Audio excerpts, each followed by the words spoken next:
আমি বাইক চালিয়ে আমাদের আজকের এই মিটিং আমরা যারা মিউনিসিপ্যালিটি এরিয়াতে বিভিন্ন কর্মকর্তারা আছে কংগ্রেসের, সিনিয়র লিডাররা আছে কংগ্রেসের, সবাইকে নিয়ে আজকে এখানে আমরা সমবেত হয়েছি একটাই কারণ, মিউনিসিপ্যাল ইলেকশন খুব তাড়াতাড়ি হবে ধরে নিয়েই আজকের এই মিটিংয়ে আগরতলা মিউনিসিপ্যাল কর্পোরেশনে কংগ্রেসের রোড ম্যাপ তৈরি হয়েছে। সেই জন্য এখানে একদম গ্রাসরুট থেকে সবাইকে ডাকা হয়েছে, সবার সঙ্গে আলোচনা করে আজকে এখানে রোড ম্যাপ তৈরি করা হবে। তার জন্য আজকের এই মিটিং। কে কে আছে এখানে? এখানে আগরতলা শহরের যারা সিনিয়র লিডার আছে সবাই আছে।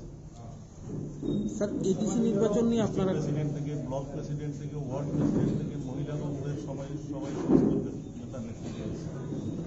স্যার, এডিসি নির্বাচন বা মিউনিসিপ্যালিটি যে নির্বাচন, আপনারা কি কোনো দলের সাথে কি যুক্ত হবেন না একাই লড়বেন?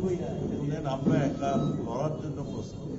অন্যান্য দলকে বিশেষ করে এডিসিতে আমরা আহ্বান জানিয়েছি, তবে সেখানে দলের স্বার্থ রক্ষা করে, দলের নীতি আদর্শ রক্ষা করে আতাতে হবে। দলের নীতি আদর্শ বিসর্জন দিয়ে কোনো কারোর সঙ্গে কোনো আলোচনা